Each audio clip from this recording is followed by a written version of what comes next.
exatamente do que eu estou falando, do que eu pretendo falar no vídeo de hoje. Não só da marcação do pênalti a favor do Flamengo ontem contra o Criciúma, não só da regra, é muito importante a gente falar, evidente, não só dar a minha opinião sobre a jogada, mas eu vou repercutir aqui o que foi a reação do jornalismo esportivo brasileiro, de uma boa parte do jornalismo esportivo brasileiro, a esse pênalti, de como estamos nos comportando. Eu não sou professor de jornalismo, eu não sou ombudsman, não tenho essa pretensão, não me acho mais limpinho que ninguém, mais correto que ninguém, não é essa a parada aqui. Mas eu estou desse lado. E eu me preocupo muito com os rumos que a profissão está tomando. Eu, que tento pautar o meu trabalho pelo equilíbrio, eu torço, tá, gente? Primeira coisa que precisa ser dita aqui, eu torço muito, eu seco muito, mas eu sei o local onde eu posso fazer isso.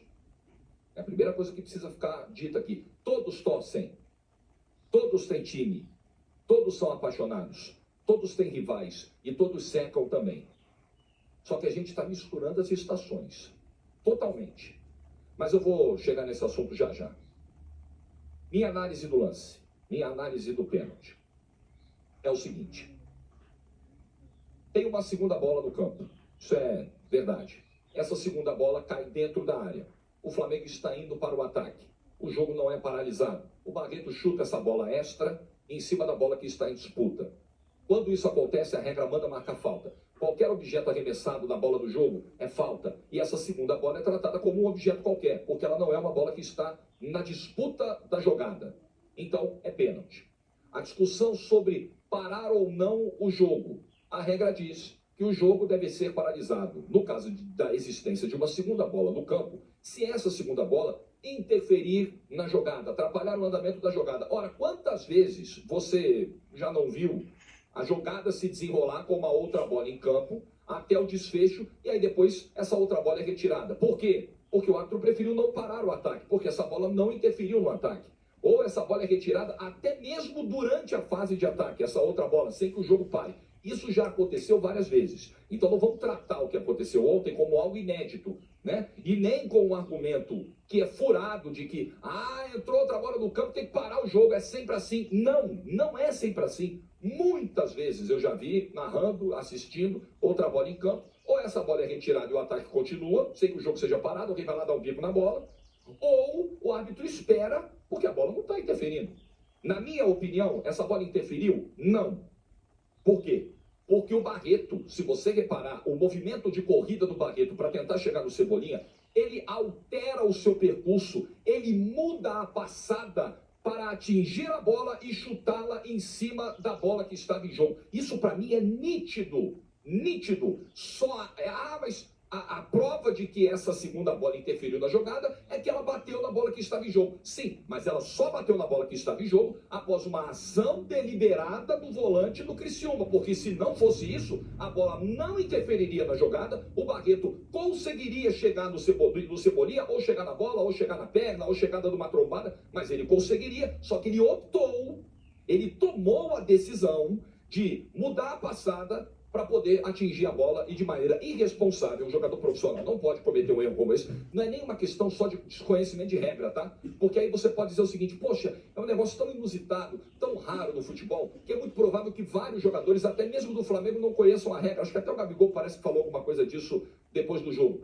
Mas o ponto nem é só esse. É uma questão de princípio. E eu narrando o jogo ontem no YouTube da TNT, você pode resgatar lá a minha fala, na hora, no calor dos acontecimentos, eu fiz questão de registrar isso. Chegou um momento...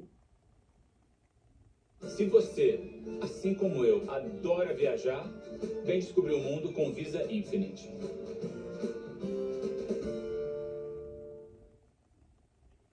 Axilas queimando ao suar? Descubra o poder do cuidado com Provimento 72 horas. Em que a cera, a malandragem, a catimba, a esperteza do futebol brasileiro, ela atingiu um patamar de irresponsabilidade a ponto de o Barreto cometer o que cometeu ontem. Tirar vantagem. O que o Barreto quis fazer, o espírito da ação do Barreto, foi de tirar uma vantagem de maneira malandra, de sujar um ataque adversário arremessando uma outra bola em cima da bola que estava em jogo, de um atleta que estava em progressão ao gol. Esse é o conceito da malandragem que está aqui no futebol brasileiro. O conceito da malandragem que rendeu ao Rodrigo, zagueiro do Criciúma, um cartão amarelo no primeiro tempo. Quando a bola saiu pela lateral, o Flamengo pegou uma outra bola para bater o lateral e a bola anterior, o Rodrigo fez questão de trazer de volta para o campo com o jogo em andamento, foi lá e tomou um amarelo. Por isso, o espírito da regra, o espírito da malandragem do goleiro que cai e fica 3, 4 minutos depois de fazer uma defesa sem ter lesão alguma.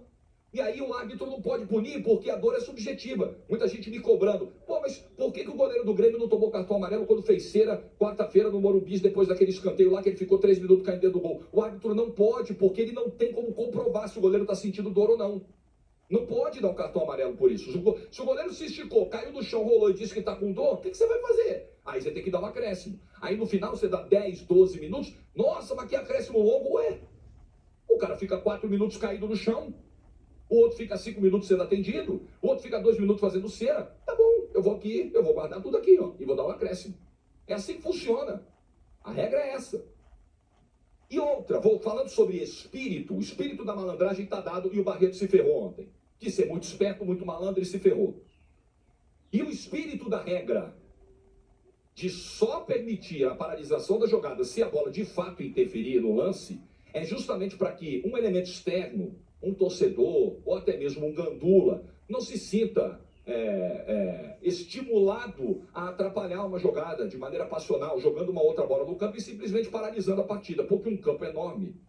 Dependendo da distância onde o cara está, é pouco provável que ele consiga de fato atingir diretamente a jogada em andamento. Então, o espírito da regra de só parar quando de fato houver uma consequência direta na jogada desse objeto arremessado para dentro do campo, também é esse, é para priorizar o ataque. Então, assim, para mim, esse debate, ele é bizarro, com todo respeito. Eu sou um cara aqui que estou aberto a discutir os temas, respeito as opiniões contrárias, estou aqui para discutir, mas, assim, é algo básico, chega a ser simplório. A bola não atrapalha a jogada. Nenhum jogador do Criciúma se preocupa em tirar a bola do campo, pelo contrário, o Barreto se preocupa em colocar a bola para atrapalhar a jogada de ataque do Flamengo. É uma regra que defende o ataque. É justamente uma regra para proibir o antijogo, para que o jogador reserva não chute uma bola deliberadamente dentro do campo, sabe? É justamente para isso que a regra está lá. Agora, se a bola está na linha do chute do atacante, se ela está na frente, aí não tem o que fazer. Aí o juiz vai ter que chegar lá e parar o jogo, não tem o que fazer.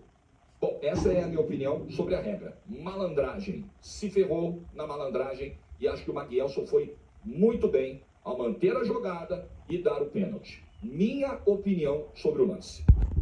Mas o outro tema do vídeo, tratamos esse tipo de jogada e como a gente se comporta hoje diante de lances polêmicos.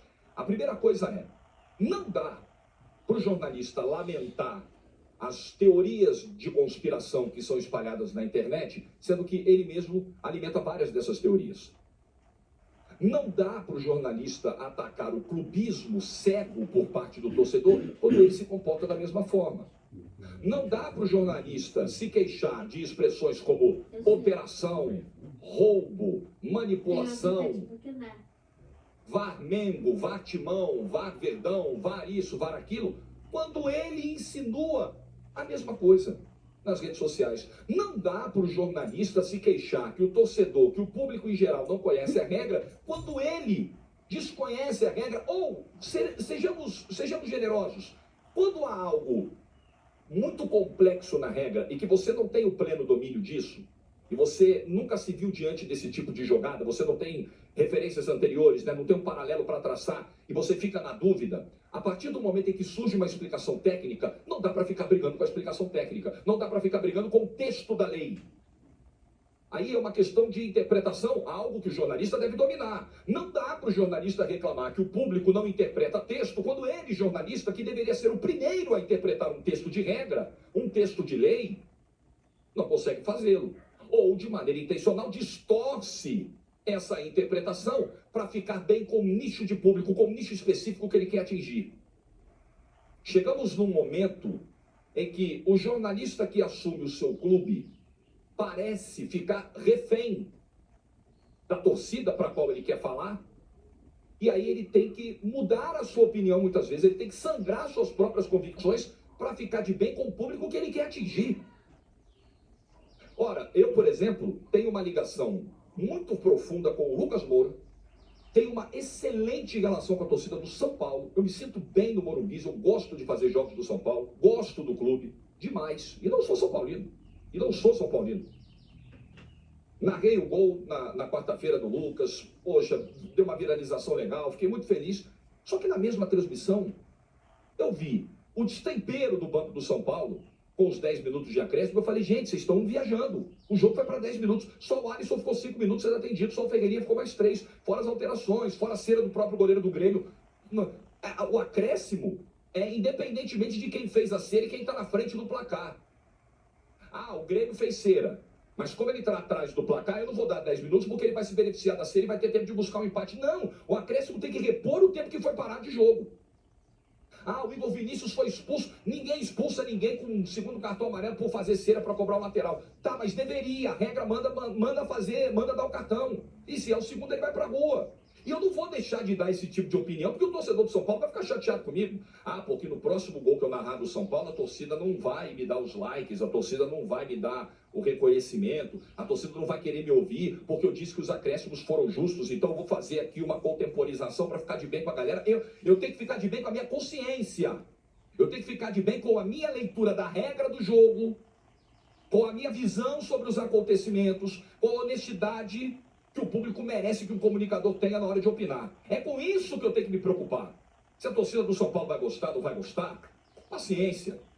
Para mim, por exemplo, o Arrascaeta já vai caindo no lance do pênalti. Eu acho o lance do primeiro pênalti, o pênalti que o Pedro perdeu, com elementos para a gente discutir. E disse isso na transmissão da TNT, no YouTube da TNT.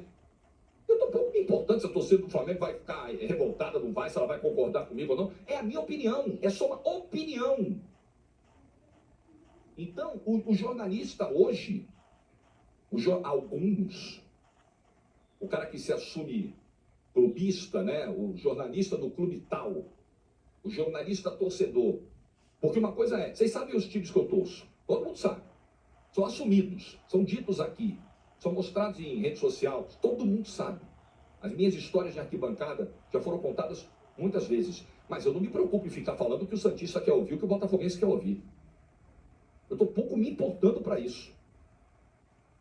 Então tem uma galera hoje que, caramba, aí faz esse cálculo, né? Na hora de dar opinião. Caramba, eu não posso dizer que o pênalti a favor do meu clube foi mal marcado, porque a torcida vai deixar de me consumir. Você fica refém.